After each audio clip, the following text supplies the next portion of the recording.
Okay, still working on this Falcon. Moving on to the lower ball joints now. So this is the list of stuff on the car that has to be done to get it re-registered. We've just done the transmission mount. The diff bushes still need doing. The shaking steering, I'm pretty sure, is rotors. When you brake, the car vibrates quite violently, so they're pretty well stuffed. Coolant leak we've already sorted out. Power steering hose, I've just ordered a new genuine one, so that's on its way. Number plate lights we've sorted, reverse lights sorted. Seat belts are sorted, wipers are sorted, handbrakes sorted. Tyres I'm getting, so that's not a problem. And we've done the rear main seal. So yeah, we're just going to tackle these ball joints today and knock them off. Now, as you can see, the car's already off the ground. I've just been underneath, done the transmission mount, so that's taken care of. So we're doing ball joints. So like I just said, we're doing the ball joint, which is this guy here. So to make life easy, we're going to take off the, I've got new rotors anyway and brake pads. So we're going to take off the brake assembly and take the wheel speed sensor out and take the rotor off as well. So we'll get a start, we'll get those off, and then we'll look at getting the ball joint out. I'm not going to film any of removing the brakes because I think I've done a video on doing the brakes before anyway. So we'll get all this off and we'll look at the ball joint at the back. Okay, we've got all the brake assembly off. I've got the brake caliper hanging on a hook. A little hack I've seen online, which is a bit quicker and easier than using a cable tie every time you want to hang the caliper. So just got that hanging off a hook just to keep the weight off the hose because you don't want to split them hoses. So yeah, these ball joints on these aren't that hard to do, but it helps if you have the right tool. It can be done without the tool, but I've got the tool now, so hopefully it'll make life even easier. So all we've got to do is we've got to unbolt this top ball joint just to lower this arm to get access to the back and disconnect the tie rod in here. So we'll do that first, but first thing I'm going to do is remove the wheel speed sensor, which is this little guy here, little 8mm bolt, just so it doesn't get damaged while we're doing all this. So we'll get that out first. Now these can strip and snap off, so don't use a gun on these or anything. Make sure you've got something that fits properly, so they're 8mm, and just gentle getting them out. If you can, just clean up this thread a little bit, which is what I might do with the wire wheel first, wire brush. So I've just cracked the bolt with the 8mm socket and just wired the thread just as I was spinning it, and it's cleaned it up, so that's now finger tight to come out. So now we need to remove the actual sensor. So sometimes these are really tight in here, but this one is good, which helps us heaps.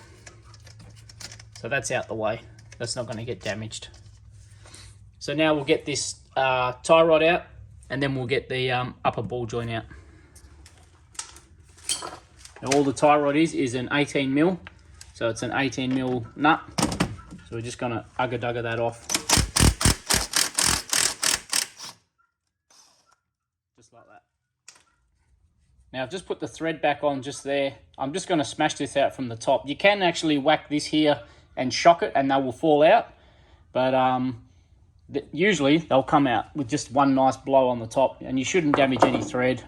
I probably don't recommend doing it this way, but yeah, I'm just using one hand, so there we go. Nice and easy. This is a pretty heavy hammer, so it helps.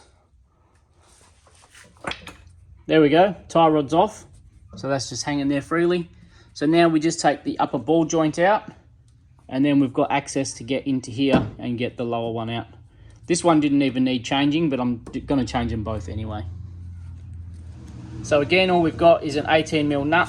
The bolt's on here, so it's a square-headed bolt which sits against the face of this actual spindle anyway. So the bolt can't spin. So all you got to worry about is the nut on this side, which is 18mm. And you may need a deep socket to reach it, but we'll see how we go. I've just got the ugga-dugga on there with the socket on. Now it's too deep.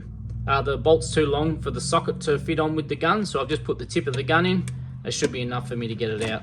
If you've got a long socket, then use that.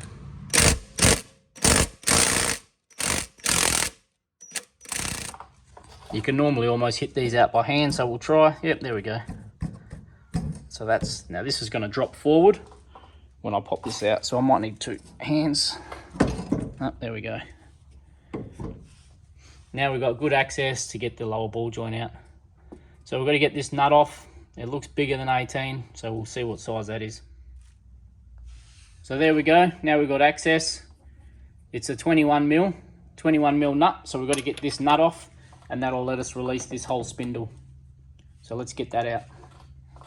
Again, I'm just going to use the Ugga Dugger. Okay, we got that off. Come off easy. I thought I was recording it, but I wasn't. But that's off. So now we've got to get this spindle out. So if we shock this here with a hammer and just pull up on this at the same time. So I'm just grabbing it here. You need to hit it down here with a hammer, and it should just pop straight off. Just when you're pulling on it, don't let it yank up and hit your guard, because it will do. And there we go. That popped off very easily.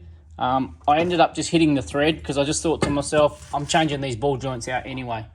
So again, I twisted it this way. So I'll just show you.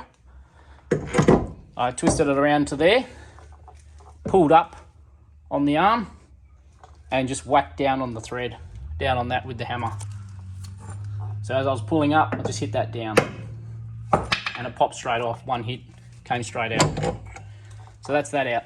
Now you probably wouldn't do it that way normally, but yeah, I'm fucking these off anyway, so it doesn't matter. So now we need to remove this ball joint here. Now I've done a few of these without any special tools, but this time around I've gone and got myself a proper ball joint tool to do this job. I work on these cars a fair bit, so it was worth the investment. But you can do them without any tools, any special tools. Now I'm not going to do it that way on this car, like I said, because I've got the tool. But if you're really stuck and you don't have the tool to do it, you can do it without it. All you need to do is get a jack under the lower control arm, and put a bit of tension on the control arm with the jack. So once that arm is under tension, obviously it can't go down because the jack's holding it. And then once you've got the jack on there underneath the arm, just get a nice big hammer and give it a few nice blows from the top. You obviously need a nice heavy hammer, something like this, or even bigger if you've got it. A few whacks and it will literally just pop straight out of there. And then putting them in is the opposite to that. So you then take the jack out, put your new ball joint in underneath. So that would sit up underneath, and you'd put a piece of wood under here with the jack and jack the ball joint into the hole. Once you're into the hole, then you smack down on here with a hammer, and it will slowly, it does take time, it's not easy. It is a bit of a pain in the ass, but it can be done. I've done a few that way, and it is a bit messy. Sometimes you can leave a few dents on here, but it can be done. So if you're in a pinch, you can do it that way, but yeah, we're going to use the tool and do it properly. Okay, and this is the concoction I've come up with to remove it with the tool. So there's not much spread through here to get a cup on the bottom and a cup on the top, because this tool kit comes with a few different shims and spacers and things. But the issue is around the back here. So you've got this little raised bit for the sway bar link. You can't get nothing on there. So all I've done is I've just used the clamp straight onto the top of the ball joint there. I've ripped the rubber boot off, just the rubber boot, and I've just sat the clamp over and just sat it flush with the actual steel of the ball joint itself, and used a spacing cup on the bottom, giving it a crank, and it's come off pretty much, well, straight away. So as you can see, just give it a crank, and the joint's going down in the hole. So once you get it moving, it's I'll give it another one. Not sure we can get that because I'm moving, but yeah, it's coming out nice and easy, no banging, no nothing. Oh, there it goes, it's getting loose now. So yep, it's out. That was simple as. Wow, definitely worth the investment. So I'll get this out and we'll look at getting the new one in. As you can see, that's popped out, so that's pretty much just holding in there now. So there it goes. Didn't even hit that. Wow, that was really easy. Just going to get the wire wheel on the drill, give that a bit of a clean, just inside there, nothing fancy. They are interference fit, so you don't want to take any material out of there. But we'll just get some of that surface rust out, and we'll start getting the new one in. There we go, just got that cleaned up, nothing fancy like I said, just nice and quick. And now we'll look at getting the new one back in there. And that's one back in. I will admit it was a bit of a piss fart around trying to figure out which configuration to go with here, but that's what I went with. So like I said, you're only limited to what sort of shims you can do. I didn't film putting it in because it's the first one I've done, so I had to just figure out and see how it went. But it went in really easily, actually really well. They could have better shims and stuff, but yeah, I just did it, made it work, and that was fucking easy as. So definitely worth the investment. For the cost of the ball joints and the tool, you probably still save some money doing it yourself. It's not that hard, it's pretty easy. So yeah, we'll take this off and we'll go do the other side. We'll take it off actually and see how it looks. There we go, there's one fitted. Now these arms do taper at the back, so sometimes it looks like they're not in properly, but they are. Well, this is. You can see sometimes here it looks like it's not pressed all the way in. It's just the taper of the arm. But yeah, that's in nicely actually. Really easy work. Definitely worth the investment with that tool if you're going to be doing these often, which I will be. Well, could be. I do play with these cars a bit, like I said, so yeah, I'm happy. So that's it. Pretty easy. I'm going to flip over and do the other side. Just trying to figure out which cups to go for and stuff. The configuration of these was the real pain. But in that, it did work. Did the job pretty well, actually. The clamp is probably not wide enough to use the nice fancy looking shims like this one. You would imagine that you could just sit that over, slot your ball joint in and clamp it down, but the clamp just doesn't have the reach to reach from here and the bottom, you know, by the time you put another one on the bottom. So, but like I said, it did work. We got there in the end with what we had, and it made the job easy. So that's always a good thing. By the time you buy the ball joints, like I said, I've bought this pair for $66, and you can buy one of these tools on eBay. I bought this one from super cheap, only because I didn't want to wait for postage because I wanted these in the car. I think you can get this sort of kit for about $50, $60, so you can do it really cheap if you want to do it yourself.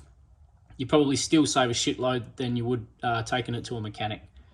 But that's up to you. I've decided to do mine at home, and I'm pretty happy. I'm going to get over the other side and then get all this back together. But yeah, pretty stoked. That tool's definitely worth the investment. 100%.